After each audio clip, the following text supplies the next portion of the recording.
Where the outdoors and faith intersect, cross trails. Welcome to Cross Trails, where faith and the outdoors intersect.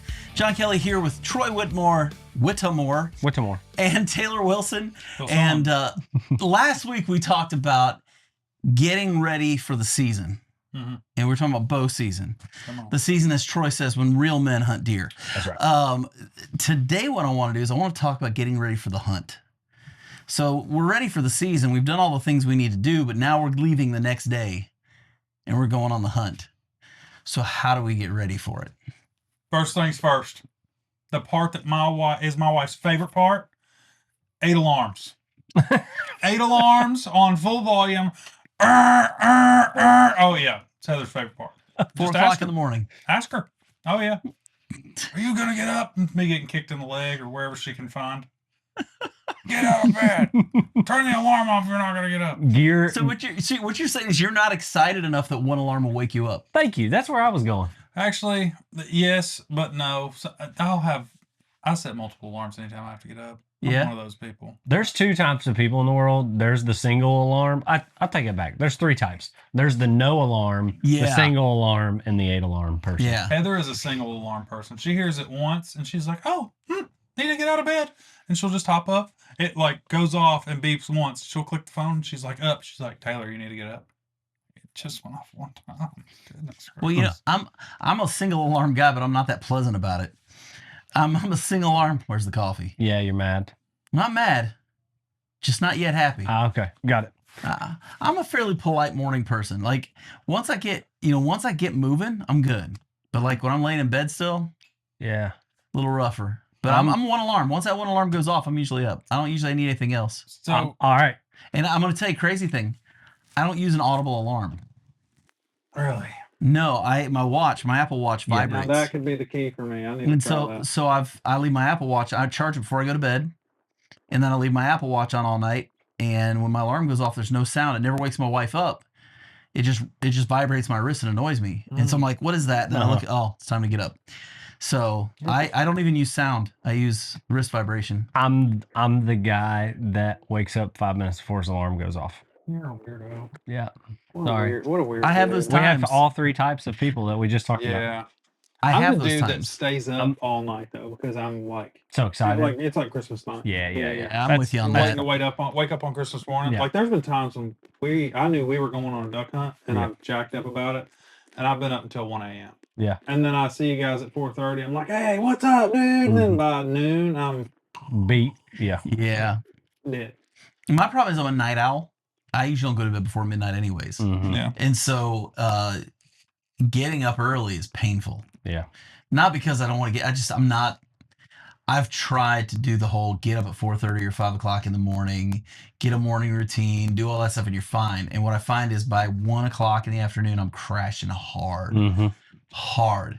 So I've learned I got to go to bed 11:30 midnight, get up 7:30. There's probably people listening on, what kind of moron sleeps in that late? Listen, it works. I feel great. Yeah. I don't have to be at work until 8:30, 9 o'clock. So if I don't need to be to earth to work that early, I don't need to get my kids up early because we do homeschool. So my kids don't have to be at the bus at 6:45. Yeah. So Yeah. it's kind of nice. It's given me a little bit. I've had to come to grips with that because I was very much the early. Yeah. I mean, when I started at Leesburg, I was driving from Nicholasville, and I was driving 45 minutes every morning. It's a hike. Yep. So I was leaving at 6 o'clock in the morning. Yeah. And I was showing up to the office at 6:45 because I was gonna have to leave at 2. So I want to make sure I had plenty of time to get things done and all that. So, I can't imagine. I don't know. I can't imagine getting like 4 hours of sleep and then hunting. That's impressive. That's me. That's impressive. I'm that dude, man. I can't help it. I get like so jacked up about it and excited because I just tell myself like tomorrow, like tomorrow I'm gonna shoot the biggest deer, Mhm. or I'm gonna shoot that buck that I've been after, or I've been, I'm gonna shoot a canvasback tomorrow. I'm gonna shoot a limit of bucket ducks. list bird. Yeah. I'm gonna shoot a limit, or I'm gonna shoot the bucket list bird, or whatever. You know what I mean? Yeah. I get so jacked up about it, or just jacked up about who I'm hunting with. Like I get really excited about hunting. Yeah. Oh yeah. Like hunting with my all about stepdad that. Jason, I get jacked up about it, dude. Yeah. I get excited. Yeah, no, that's true. All right, so first thing we got to prep with is a phone and an alarm. An alarm. Yes. Gotta Okay. make sure we're getting up. All right, so that's one. I don't know how you guys are, but I have as much stuff staged as I possibly can. Yeah. And that's just so I don't forget anything, because I'm very forgetful. I think we've all had this conversation about how we're forgetful. Yep. So like, I'll go, and part of my like excitedness or just being jacked up about it is I'll go get all my hunting clothes and I will lay them out like on the couch. So I'll put them Do out. you by chance lay them out in the order that you're going to put them on? Come on now. My man. Come on, bro. I'm not gonna lie. You do? I do the same thing. Yeah, man. I'll go through and I'll visually in my head go how it's gonna go in the back of the vehicle. Yeah. And I'll set the stuff so when I grab it, I'm grabbing it in order of how I want it to go in the vehicle in the morning. Because I want to make as few trips as possible. Dude, So I'm not opening the door, shutting the door, making a bunch of noise. I try to be stealthy in the morning. I don't make trips to the vehicle. I put everything except for my clothes in the truck the night before. See, when you live in town, you can't get away with that as well. There's just a lot of people breaking into vehicles and stuff. Yeah. If I left a firearm in my car overnight, that's a bad thing. Never mind, I don't do that. Yeah. Yeah, I don't either. Podcast. But here's the thing, like I'm like you though. I make sure everything I'm gonna wear, whatever I've got to put on first, that's on top of the pile. Yep. You work your way down the pile there. And then the outer layer, I don't put on. Yeah. Because here's the next one, scent.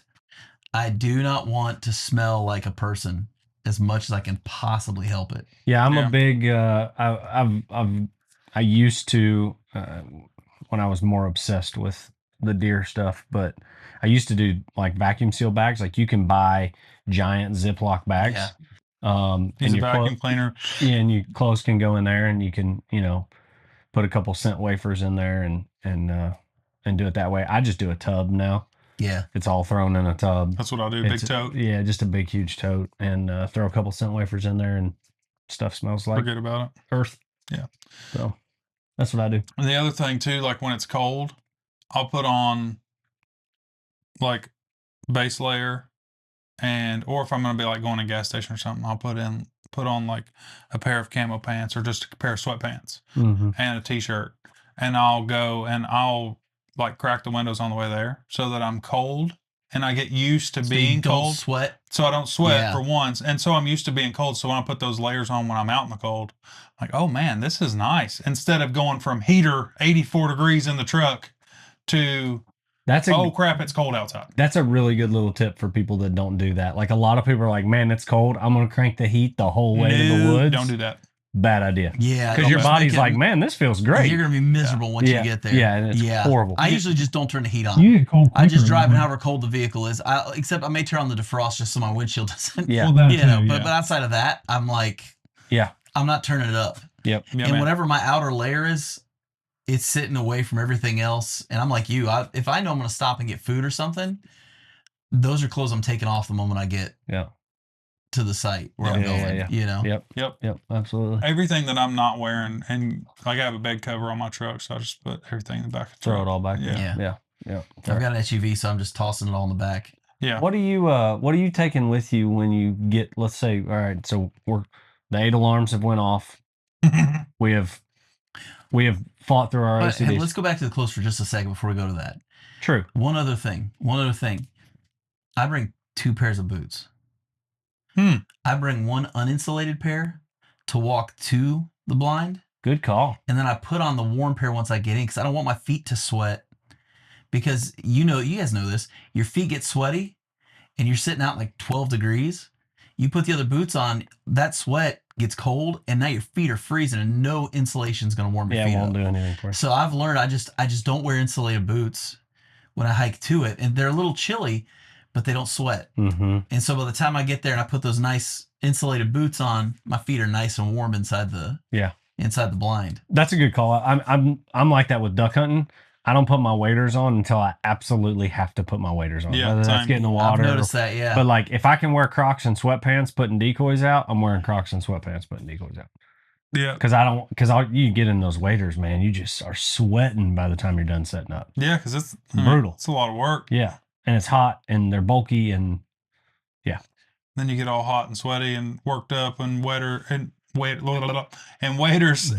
you sit down on the blind and you start getting cold. You got a little bit of sweat on your back. Yeah. I mean, we always say in backpacking, be bold, start cold, because it's the idea of don't get yourself so hot and sweaty in the wintertime. Yeah. You risk hypothermia. I mean, when you're when you're hunting, you've got insulated clothing. It's a lot better. Sure. But when you're hiking, you're trying to be lightweight. You're trying to do, minimal, whatever you can. yeah. And so a lot of times, if you don't take care of yourself and make sure you don't overheat, It's a good point. you may get hypothermia. So it's not worth it. So I have those backpacking mindsets that I put into hunting. So it's like, I think, okay, don't let yourself get all sweaty before you start hunting, because you're going to be sitting still all this time. Yeah. Mm-hmm. If you're going to sit still, you're not putting up any body heat. Mhm. Sure. So don't overheat before you get there. Mhm. We had a saying in the Army and the infantry, like pack light and freeze at night. Yeah. Pack light, because you got to pack everything on your back. Pack light, freeze at night. I like Yeah. Light rucksacks. Nice. Yeah. But you're going to freeze. Yeah. It's going to be cold. Yeah. But your back's not going to hurt. Yeah, exactly. Yeah. Fair enough. So clothes, we got that down. What were you going to then next? You said we got the 8 alarms. So we got the 8 alarms. We got the clothes. We're at the woods. We're getting out of the truck. Now, what are you taking into the woods with you?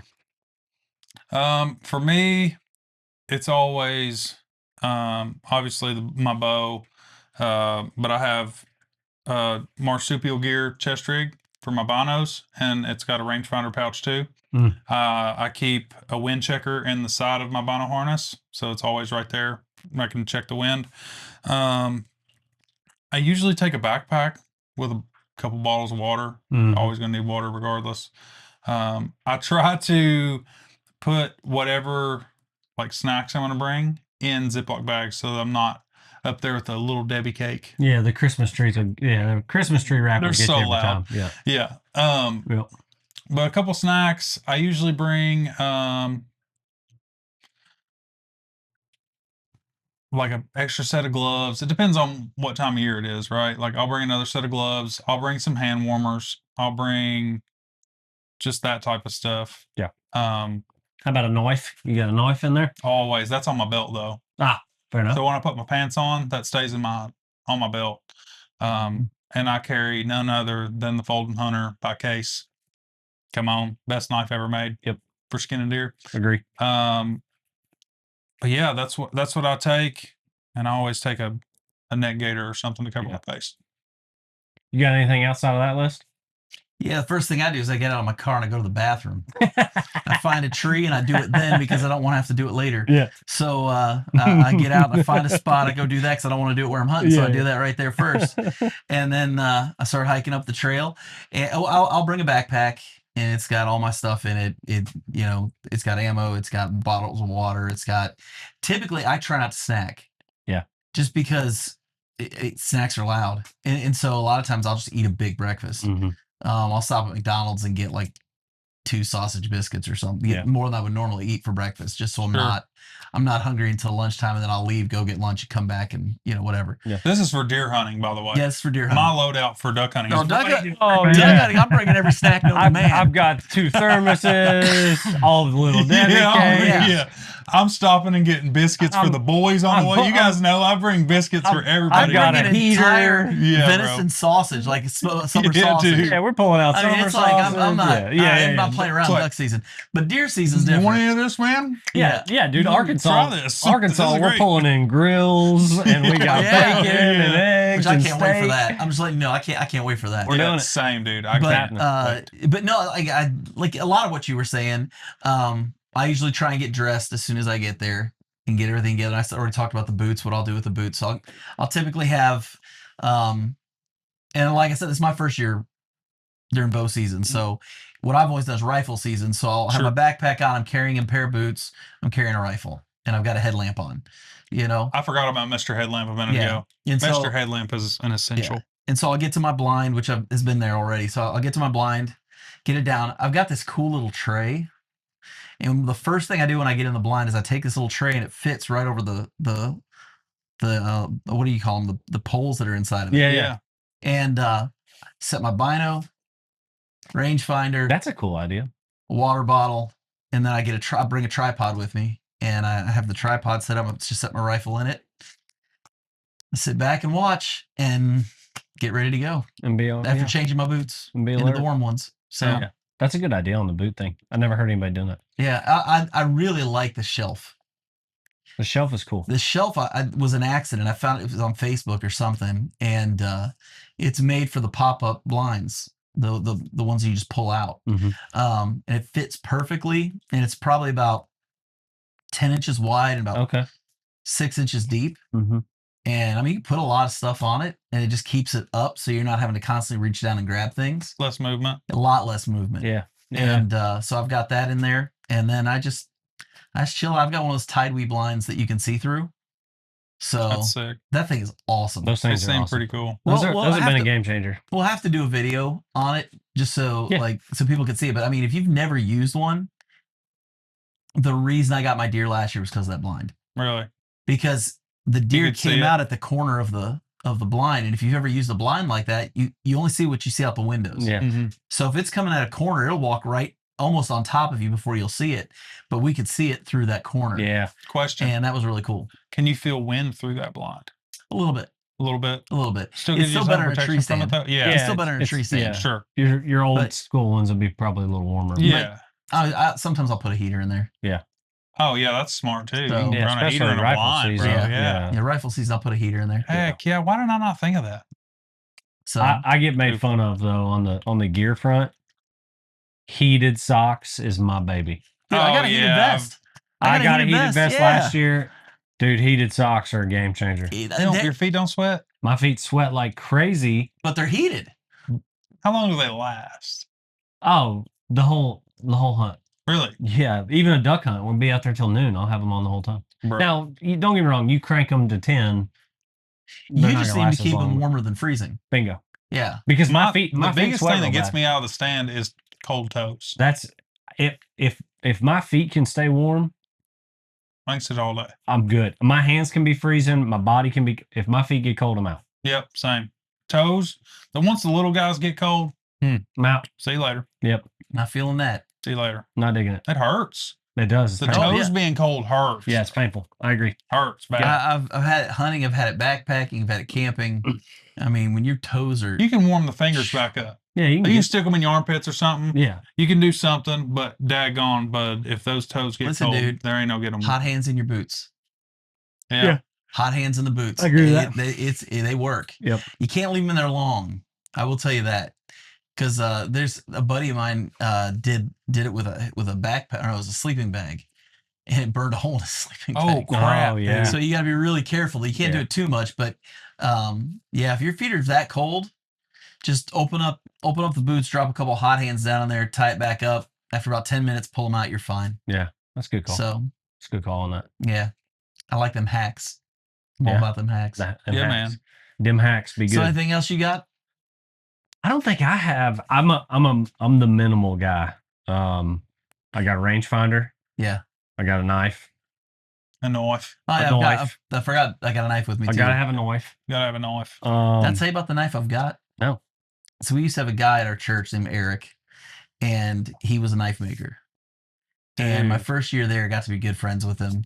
They still think the world of him. He lives in the UP up in Michigan now. Okay. Oh wow. But he that year for Christmas, he gave me one of his knives. Oh, sweet. Man, that's cool. Yeah, and that knife that's is special. Sweet. Mm-hmm. I bet. And so that's the knife I keep with me when I hunt because it's great for splitting open a deer. Yeah, I mean, it's just fantastic.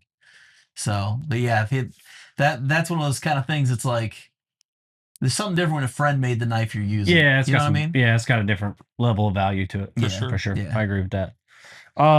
Yeah, knife, rangefinder. I honestly don't take my rangefinder with me that much. To be honest, that sounds weird, but if you listen to our last podcast, I hunt in a very I have a 25-yard circle around me and I'm deep in the woods. When I hang my stand, I find my pinpoints of so I know yardage. So I know that tree over there is at 15 and that tree's at 25 and blah blah blah. Right. And normally that close, it almost doesn't matter what pin you put it on. Anyway, you just are that close. But so I don't even take my rangefinder that often. It depends on where I'm hunting. But and then obviously if it's a rut, right, may take a set of antlers for rattle, maybe a grunt, maybe a bleat or whatever. But that's about it. I carry you'll know what my cousin that was in the military, he gave me when he got back from wherever he was, we never know, but he gave me a camelback, a small camelback backpack from the Army. Sweet. And it's got his name on it, and he's my hero. That's how you drink water. That's what your water's in. Yeah, but there's no water pouch in. It's just a backpack, but it's a little tiny one, yeah. right? It's an itty bitty little camelback backpack, and I don't even think that thing's full. So I take the minimum, and maybe a bottle of water, and don't take much. I think there's a difference between tree stand hunting and blind hunting. For sure. So it's a huge difference. Yeah. Like I would dare say, I'd say blind hunting is a little more bougie than hunting up in a tree stand. Yeah. So sure. That's why for me this year it's gonna be a little different because it's like I got to rethink. Mm-hmm. You know, I've only hunted it out of blinds. Yeah, you don't have all the space. Yeah. Yep. And I made sure when I bought the blind, I bought one I could stand up in. Mm-hmm. Because I don't like bending over. Mm-hmm. Amen to that. I'm just being honest. I like being able to stand up in it. So yeah. Back to clothes real quick. This is Old Tom by Drake, and I have the pants to go with it. Dude, this has some kind of insect shield repellent type stuff. And I turkey hunted in the pants that I have. They have like built-in gators underneath. So you put your socks, or you put them over top of your socks so that bugs can't get in there. No chiggers, no ticks. That's what's up. I turkey hunted all spring, no ticks on me whatsoever. That's incredible. That's a big deal. It was really nice, and this is gonna be. I wore this because we're talking about the hunt, right? Oh yeah. So this is my go-to for early season deer hunting now too, because I was like, man, no ticks, that's huge. Yeah. Well, and color is important too. Like so we had we discussed earlier about different types of camo, and maybe we'd bring some or whatever. But I would almost say I don't have one color or one camo pattern for all hunting, right? Like what you're gonna wear on September 5th is it's not what you're wearing in November. That color pattern is not the same color pattern in the woods in January. No, sure. You know what I mean? So like what you got there, you got green, there's still tons of leaves out, blah, blah, blah. Well, what do you got? Because you got something cool. Yeah, I'm trying something new this year. So let's hear it. I got online last year, and I'm always watching gear videos. Like I'm a gearhead. I like to watch gear videos, see what's new, see what people are trying. And I got on this like rabbit trail of this gear called Hex. And basically the way it rolls down to, it's a scientific thing where animals that we hunt, they pick up an electromagnetic field from humans that we don't pick up. And so they can sense that, and they know that it's something they should be afraid of. I guess is the best way to put it. Interesting. So I bought an entire set of Hex gear, and here's the pants. Just feel like this stuff, dude. It's a weird. It's almost see-through. Yeah, it's very breathable. It's like jersey type material almost. Yeah, but something about the way it is. I watched videos of guys hunting in this. This guy's up in a tree stand, and he's waving his arms. He's like literally doing this right here, about this fast. Deer aren't moving. They don't even pay attention to him. Really? And I saw another guy who was hunting turkey, and there's two turkeys out in front of him, and he's doing the same thing. He's going like this. Turkeys aren't flinching. And that back, JK. And so it comes with, there's a top and bottom, then there's a mask, and it's even got gloves. These gloves are actually pretty decent. Check these out. But I have never seen this or And heard that's of this. so Hex, HECS is what it is HECS, instead yeah, of we're not. HEX. This is not a sponsored. We are a new podcast. This is definitely not sponsored. Yeah, no. But this is gear I've been wanting to check out because I'm like, anything that can keep you camouflaged in every way possible, I think is valuable. So I'm curious to see how it does this year. Yeah. It may be a complete hoax, and I just spent way too much money on something I don't need. But It seems cool. Like, if it works, feels good. It's nice material. yeah, it really is. These Really will nice. be nice in turkey season because they're not thick and heavy. For sure. I was just thinking that. Yeah. And that mask too. Yeah. That mask will be money. Because Yeah. you Well, I can wore 'em still this get year. a breeze. I wore them this year. Really? Yeah, I did wear them this year. But the thing is, you still got to be near turkeys. Yeah, we weren't that There's day that the you and I whole- hunted together. That The part whole has to piece play where into the that. turkeys have to be Yeah. there for it to matter. And not So- not going across the road. That's a away good from point. Yeah, and what's great is because it's so breathable. I don't have to wear camo. I can just wear regular clothes underneath it, so I can wear something dark just underneath. Yeah, you just wear this. black under it or whatever. And that we know how hot it is in September. Yeah, man. It gets. That's going to be tough. money in itself just because it's so breathable. Agree. I mean, this is breathable, and it's still going to be way hotter than that. Yeah. You know what I mean? Yeah. Like this is breathable, and it's. And they just came out with Bottomland for this. Oh, well, So- now I'm interested. So I'm going next spring. I may be having a new outfit. You know what I'm saying? Like I Yeah. may have to get the Bottomland one for. I mean, this isn't Now- Bottomland. This is Mossy Oak Greenleaf. Yeah, it's but Greenleaf. Yeah, Bottomland. I'm a big fan of Bottomland here. same here. So are you? That's same the here. only. Yeah. I got So- Bottomland's awesome. my 20 gauge is a Bottomland. Oh yeah. Yeah, Nice. yeah. That's cool. So I think I'm just interested to see what happens with it Yeah. because if it does what it's supposed to do, it should mean I don't spook as many animals. I'm And if gonna I make keep a my scent under recommendation. control, then it should make it so that as animals come around, I'm not just say I flinch or something. It shouldn't freak them out. That's so interesting. Recommendation: don't wave at them. Just, I'm not going to. just get ready first and shoot yeah, them first. yeah. Maybe Yeah. just draw. Yeah, I was gonna say, just maybe get the crossbow out first. Don't wave Let's at them not like test the the video. gear. Let's just kill the animal. You think I should do that? Yeah, Okay, good call. It's I'll do that. recommended. It's recommended. I'll do that. Now, I'll be honest. I'm just interested to see what happens. Yeah, Yeah, that'll. for sure. That's interesting. I've never heard of that. Yeah, me either. It's we'll see. yeah. I mean, Or it's I've like seen you said. It's I've seen a ridiculous hoax. amount of testimonies about how good this stuff is. If you've used it before, shoot. Comment. Let us know. Please Leave a comment comment and and tell us yeah. about it because I'd like to know. Now, do they make anything thicker? Like, do they have winter gear as well, or no? I have to look and see Okay. because at I the would say time they I was probably hunting. do. I would think. I was hunting for something pretty specific when I Yeah, bought it. yeah, So I was mad though because Bottomland came out a month after that. And I was like, Ooh. that Dang, always bro. happens. dang. Yeah, it stinks. But yeah, so I think I want to try that out. I think one of the things that's fun about anything you do outdoors is tinkering with stuff, trying new things, experimenting. As long as you end up getting a deer at the end of the Yeah, season, right. But it's just it is nice to kind of experiment and try new things, and especially for someone like me who's really green. I'm only 3 years in, Yeah. but I'm green. Yeah. You yeah. know, I'm not like a typical 50-year-old's been hunting for 30 years or Sure, 40 years. You know. Sure. Sure. So it's fun tinkering around and trying different things and playing with things. And Yeah. it's kind of like that whole idea of throw it at the wall and see what sticks. Yep.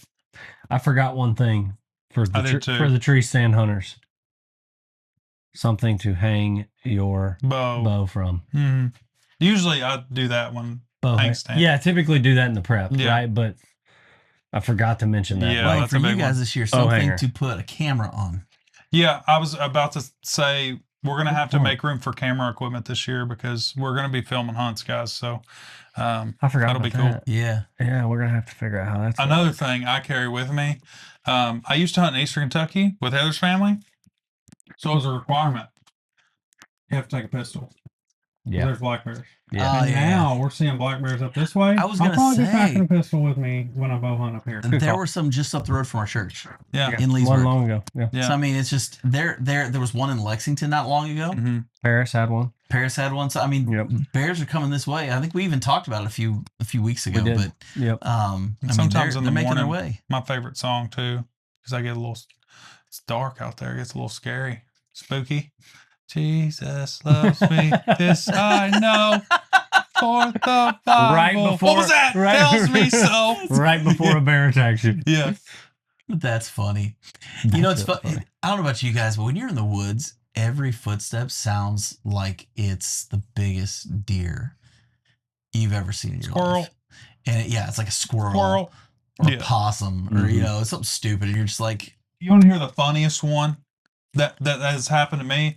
I'm like, oh, dude, this deer's on top of me. Where's this thing at? And I'm like looking around, like, trying to be nonchalant about it. Dude, it was a freaking box turtle. Or like what? It was like a turtle coming through the leaves, and he was like right under my stand, and he's going, and just like right underneath me, and I'm like, bro, I have a video of it on my Snapchat. I took a video because I was like, bro, I thought this thing was a deer, and it's this daggone turtle like right next to the ladder for my stand. It was so funny. I love that so much, dude. man. It's funny. What you got to count, like what I've always thought about, and because you don't want to just like pop up and turn around, because what if it is a deer or whatever, right? So you got to take it slow. I've always listened to like the time between the steps. Like squirrels is going to be more like quick. Yeah. It's a shuffle. Yeah. But I will tell you, my neighbor has, I don't know, a ton of cats. And I don't know how many. Now they'll walk a little bit slower and step like a deer. Yeah. Because they're hunting. Because right. Yeah, they're on the prowl. Yeah. They're always up to something. Right. Man. Cats are always. Cats that But you're squirrels, petting you and they're can tell. purring. That's cat language for I'm just trying to figure out how to eat you. I'll tell you the ones that that's all get it me is. that I like to think I'm pretty good at telling the difference between like a squirrel or a smaller animal and a deer. But the ones that get me is turkeys. Turkeys, bro. Yeah. And when you get two of them walking together, that sounds a lot like a deer. Yep. Interesting. Yeah. Turkeys. Never experienced it, turkeys. so I have no idea I on that struggle. I struggle to tell That, the and difference in sometimes they're turkeys. super noisy. They'll sound like a dinosaur's coming through Oh the yeah. woods. And Yeah, when they're on a turkeys mission somewhere. Yeah, I agree. You know who the loudest animals I've heard in the woods are? Armadillos. Now, buddy, where in the world have you heard an armadillo around Lake here? Lake Barkley. Armadillos? Land between the lakes, yeah. No way. Had two of them scurrying around chasing each other. That's interesting. And what they'll do is they'll get under the leaves. Yeah. And so you hear Uh-huh. just all Going over crazy. the place. And it's like, what is happening right now?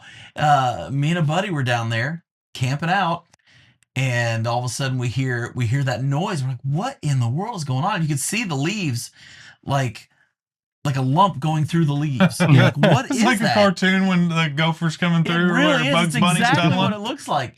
And then when they pop out, I mean, it's crazy. I actually have a short of it on the channel from a few years ago. You guys have to check that out. But Yeah, we will. But yeah, it's they're wild, man, and they move quick. They're blind as bats apparently. Really? But they move at 100 miles an hour. It seems like in those leaves, and they are loud. That's funny. Armadillos in Kentucky, man. They're for Armadillos. real. We're gonna make a short about this. Armadillos. Yes. Oh yeah, armadillos in Kentucky. Yeah, that's right. Absolutely. Not fake news. Yeah, That happened. straight I got out an of eyewitness. Straight out of Kentucky. Eyewitness account. Armadillos in Kentucky. What else on Day before the hunt? gear day before the hunt? Or the day of the hunt, I should say. Depending on where I'm at, I might bring a sled. Okay.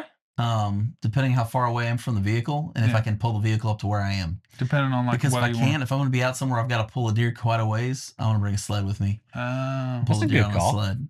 I can Yeah. appreciate that. Or a couple good buddies. Couple good buddies if they're available. couple fellas on So, speed dial that's the works hard good part. too. Yeah, that's the problem. Is if it's during the day and everybody else is working, might be out of luck on that one. Might be a sled. Yeah. Yeah, it might sled. be a sled type of day. That's a good point. I don't think I have anything else that I'd take like day of.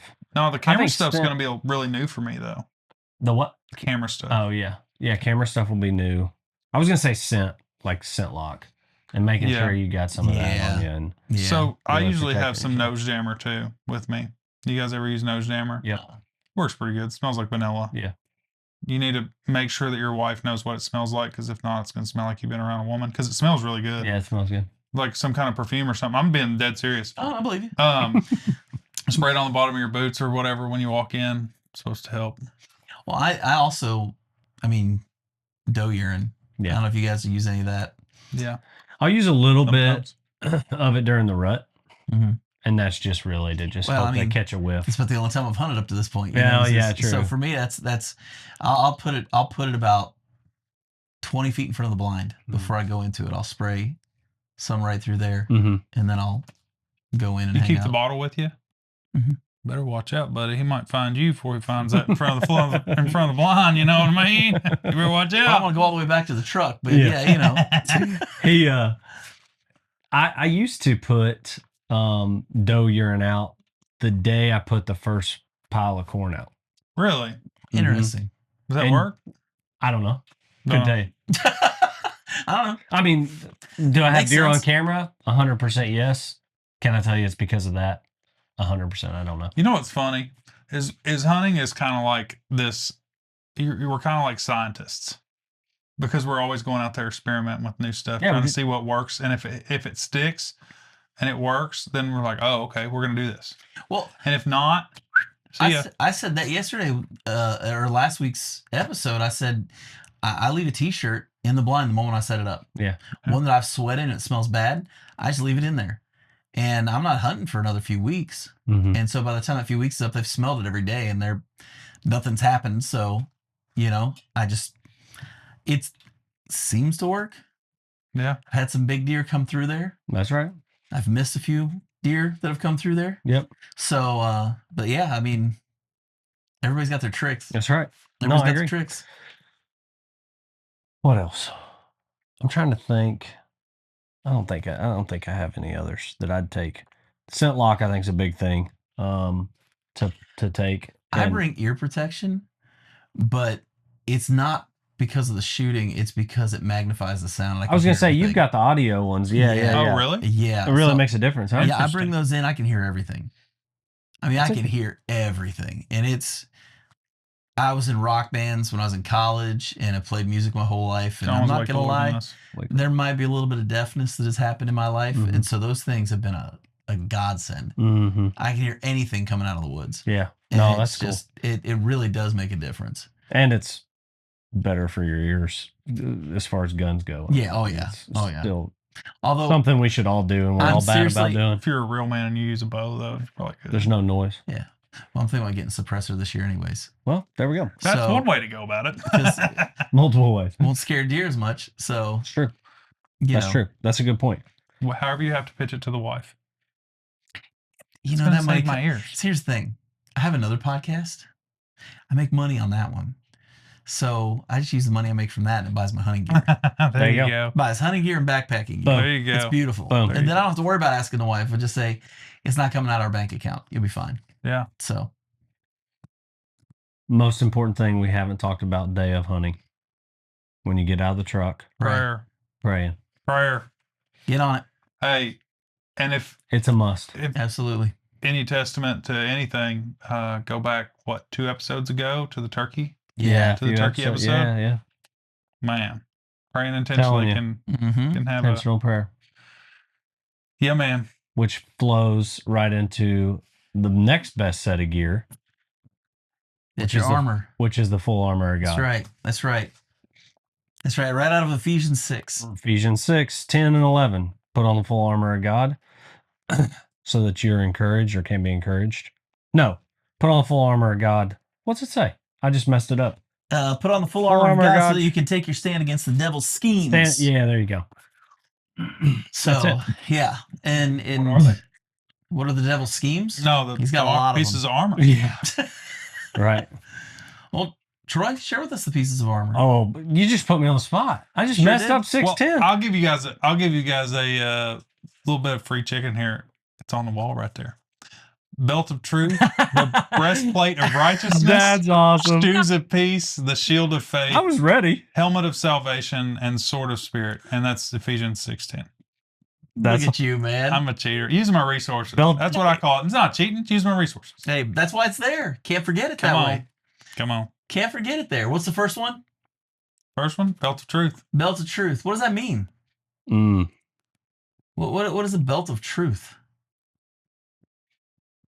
Now, interesting thing, I was actually listening to a Josh Howard. I was getting ready to go. Oh, you were? Yeah, go. I was listening to a Josh Howard podcast this week, and he was actually talking about this, and it was one of the interesting things was John, when he wrote this, was probably seeing soldiers.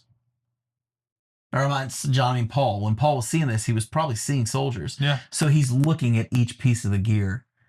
And as he's looking at those, he's thinking what those each represent. Man. And so he's getting the visual. He's got a real life view at it. Yeah, and then he's sharing that visual with us. Uh-huh. And so if we're talking about the belt of truth, what does a belt do? Hold your pants up. Hold your pants up. What else? Hold your sword. Hold your sword. Hold your weapon, yeah. Anything else? Go ahead and get If you ever look at a Roman centurion, it also has a lot of stuff hanging down in front. So it protects another part of your body too. Yeah. You're growing, yeah. So yeah, so it's protection, it's storage, it's support. So why would he say truth? Holds it all together. It's Yeah. the glue. It's your protection. That's your Yeah. I mean, it's, For me, the belt of truth, and I'll go away from belt and I'll just go straight to truth. In a world that is constantly changing, that's full of misinformation, that belt of that truth is the one, and God's truth is the one thing that holds all of us together. It holds me together. You know what I mean? Well, it's support, it's protection. Yep. And it provides a means to help us carry the one weapon we have. Yep. Which I'm gonna skip ahead for a little bit here, real quick. But the sword of the Spirit, which is the what? What is the sword of the Spirit? What does it say in that verse? Do you guys know? I'm looking at it. It's the Word of God. Yeah, it's the word. The only weapon in that whole thing and all that stuff that you're reading from up here is a sword. Everything else is defense. Yep. One thing is a weapon, and that's the Word. So what does that say about the Word for us? I would, before we answer that, I was going to go back to that sword and the word. And you think about when Jesus is fasting and the devil comes and says, hey, if, turn that rock into food. And Jesus just continually is quoting scripture the whole time. Oh, how do you do that? You study it. And exactly. You think about it. No more complicated biblical answer than study it. Exactly. Read it. How are you gonna wield a sword if you don't practice? Right. The greatest swordsmen in the world aren't just naturally talented and can use a sword. Right. I mean, not everything's Star Wars. And you got this girl who's been not even a Jedi for a half a second, and suddenly she can beat the #1 bad guy in the whole movie. Yeah. In reality, you've got to study, and you've got to train, and you got to practice. And great swordsmen don't happen by accident. Yeah. No. And people who wield the word of God also don't come along by accident. Right. You've got to practice. You've got to be consistent. Yeah. I mean, go back to hunting. We've been talking about bow hunting and bow season. You don't get good with a bow. You can't pick up a bow one time and shoot it and be good at it. No, you can't. You have to practice. You have to repetition. constantly be shooting, constantly making minor tweaks. There's a life piece there. A buddy of mine, Joe Graves, we went out and dialed in my rifle last year. Mm-hmm. And he looks at me one point. He goes, don't take us the wrong way, but he goes, you need to practice. He goes, just take my word. You need to practice. You got it. And so that's what I did. Mm-hmm. And so I only got one shot during deer season. Hit it right where I needed to hit it. But that wouldn't have happened if I hadn't put some time in and practiced. Bingo. And it's like you guys said, this is gonna be my first year using a crossbow to hunt with. Now, granted, there's a little bit better learning curve with a crossbow than a bow. Sure. But at the same point, it's like I've still got to be smart. I've got to know what I'm doing and not be an idiot. Yeah. So the sword, that's a sword. We gotta be able to wield it. Well, we got the breastplate of righteousness. What is that? So I could be completely wrong. You guys are further along and know more scripture than I do. But I would say guard your heart. Yeah. Guard your heart. It guards the vitals. Yeah.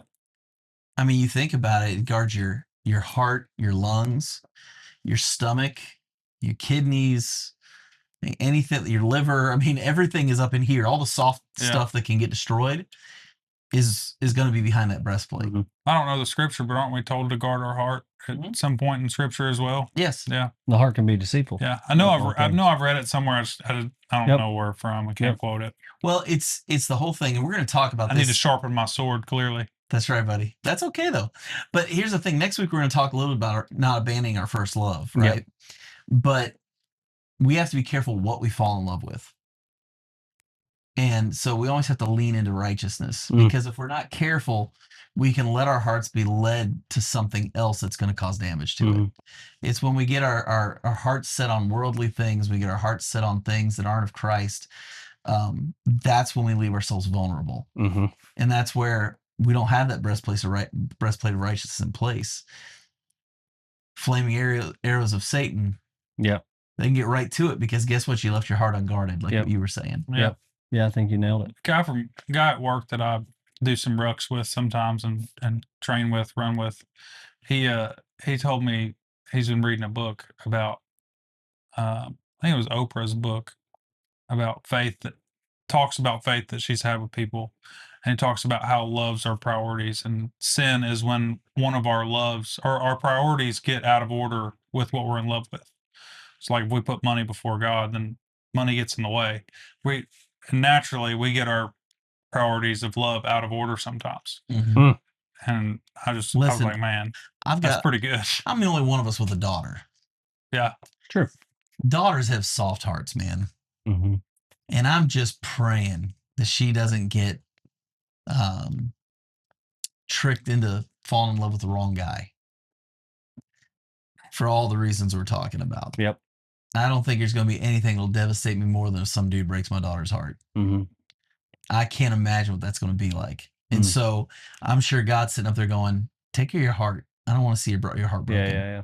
You know? For sure. What about the shield of faith?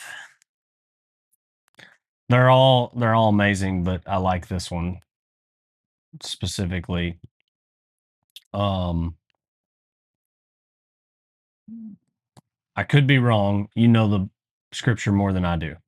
But I don't think that there's anywhere that says God's going to take all your problems away. No. Or God's going to fix all of your issues, and you're never going to be attacked once you become a believer in God. No, you're probably going to get attacked. And I'm being incredibly sarcastic right now. Yes, you're going to be attacked more. We actually just had a friend baptized on Sunday. Yeah. And backstage after the baptism, myself and our senior pastor, John Welch, and one of the leaders of our church was back there, and John looked him in the eye and said, listen, you just did something awesome. And all of heaven's rejoicing, and all of hell wants to kill you. So be ready, because they're coming. It's 100% right. And that's I think that's the mistake we make a lot of times is we have this assumption that everything's going to get easier because I'm a Christian now. Yep. No. But it's so far from true. It's so far from true. And I wish I could scream this at the mountaintops that, like, God is with you through the problem. God never said, that I know of, and I'm not him, and I'm not going to pretend to be, but God never said all your problems go away. And it's such a false reality. That some people think, oh, well, if God's so good, why'd all these bad things happen? It's like, hold on a minute. How do you know? First of all, free will and sin probably had a lot to do with all of these bad things. And second of all, God is what's going to get you through the bad times, not eliminate the bad times, but he's going to get you through the bad times. Well, and it's also a different perspective. You have to have a shift in thinking anyways. Here during this lifetime, we are so caught up in this lifetime. We're not thinking eternally. No, it's all today. And so because we think here, we think pain here, suffering here, but it's so short, it's so quick in the grand scheme of things. But because of our personal experience and what we've lived through, all we know is this. So a lot of times it's hard for us to flip that switch and go, okay, I'm going to think of this eternally. It's not as bad as I think it is. Right. Yeah. But I'm living in it now, so it hurts now. It sucks now. I want it to be better now. God, fix it. Yep. And there's no temptation. If we've got the Holy Spirit, there's no temptation that can overthrow us. Right. That doesn't mean you're never gonna sin again. It doesn't mean you're never going to have hard times. It doesn't. Right. But we do have the Holy Spirit. Yep. We do have a helper. Yep. But why is faith the shield? I think that's faith because that's how I think it's Ephesians that we've read before in our Monday night group. It's like faith is the aqueduct which allows salvation to run through it, or allows you to receive salvation. Okay. It's like because it's through faith that you can receive it. You have to have faith. Yeah. Like that's the only requirement. There are no works. You have to have faith. But by faith, Yeah. faith through grace. Yeah. That. Yeah. Well, faith is something we hope for and something that we trust in that we don't see. Yeah. You know, it's that trusting in the unknown, that this God that we talk about, that we worship, we believe he's real. Mm-hmm. And if we have that kind of a belief, that kind of a faith, then we can easily defend ourselves against the flaming arrows of the evil one. You know, I mean, that just makes sense. When you sat down in that chair, did you check all 4 legs to make sure they were bolted in? No, I had faith that it was going to hold me up. You just trusted that. If I still weighed 25 pounds more, I would probably be a little nervous, but I feel better about it. But you just trusted that chair was going to hold you, right? Yeah, and absolutely. Man, when we can just have that trust, that God's going to hold me up on this one. Mm-hmm. I look at death completely different than BC Troy used to look at death. Yeah. Death is so much. I mean, we have 2 funerals this week. We lost 2 close family members last week, too. And a combo between this week and last week, and we have 2 funerals this week, and it's such a different feeling. Even with Kayla's passing, in April, it's just such a different. If I didn't have God through these deaths, I don't know how people get through death without God. We're in the same spot. My wife's uncle, who she was super close with, a guy who I actually had become very fond of, he passed away on Monday out of nowhere. Heart attack and gone the next 10, 15 minutes. Yep. And his wife's not a believer. And so they're not planning to have a funeral. Well, the family all got together and said, you know what? Let's still get together. Let's celebrate him. Mm-hmm. It wasn't let's mourn him. Mm-hmm. It's let's celebrate him. We know where he is. Mm-hmm. We know what his faith was. We don't mourn his passing. We hate that he's gone, and we're saddened by it, and we're going to miss him. Yep. Because for the rest of this life here, he won't be here. Mm-hmm. Right. In the same way I miss my dad, but I know where my dad is. But I miss him. But we had a celebration of life when my dad passed away. Yeah. We didn't have let's all feel bad about everything and let's cry a lot. I mean, we cried. Of course we did. We miss him. Yeah. But we celebrated the kind of life he lived. And I think that's something that if you don't have Christ, I don't know how you do that. I don't either. Because death is the end. Right. If you don't have Christ. Yep. I sent to one of our family friends that his mom had passed away this week. I sent him Philippians 1:23. It says, "My desire is to depart and be with Christ, for that is far better." And I was like, if there's one thing to hold on to in that, yeah, is, man, these people are hugging Jesus. Sounds way cooler, Mm-hmm.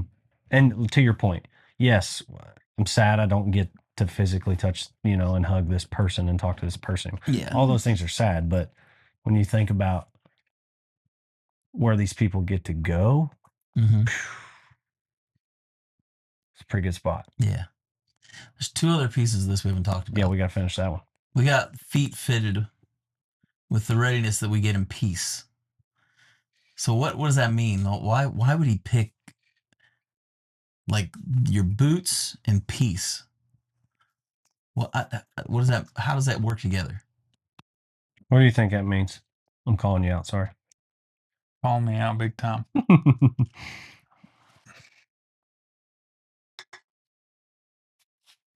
I really don't know, to be honest. It's a tough one. Well, let me ask you this. Have you ever been anxious? Mm-hmm. Yeah. You ever been around people that are anxious? Been around me. I'm anxious. How do you walk? Huh? How do you walk in those situations? And understand what I mean? I'm talking figuratively. Like we talk about it all the time. When you're in anxious situations, when you're nervous about things, you're not at peace. You're constantly walking on eggshells. Yeah, wondering when the next thing's going to go wrong. Yeah, you're uncertain. Your steps are uncertain. You don't know what's next, and you're expecting awful. Yeah. You're expecting terrible. But when we have peace, our steps are more sure. Our steps are more certain. We know what's coming because we have the peace of Christ that says, no matter what comes my way, I'm going to keep going in the path I'm going in. I don't have to freak out. I don't have to worry about it. Yeah. When you have that kind of peace, you walk completely different. Yeah. Because all the hairs on our head are numbered. Yeah. And you kind of go back to, Yeah. Paul's watching these guys and these soldiers. You've been to war. I've been there. I haven't. Can you imagine doing it barefooted? Like I have to think that goes back to that, right? Yeah. How much sturdier do you feel in your walk with the shoes of peace? How much in your fight, in your war? Does that make sense what I'm saying? Yeah, absolutely. If you think about that from an army perspective, it's like, imagine running around that place with the dogs out. With the dogs out? Bro. Especially in the Middle East when it's like 112 degrees out and that sand is hot in the sun. And that's where my mind goes, is like you think about, I mean, I love that you bring that up, that there's a thought that he's watching these soldiers, and it's like, okay, belt, oh yeah, shoes, that's important. What's that mean? Oh, peace. How watch important where you're can that stepping be? as much, yeah. Yeah. Mm-hmm. I mean, here's the thing.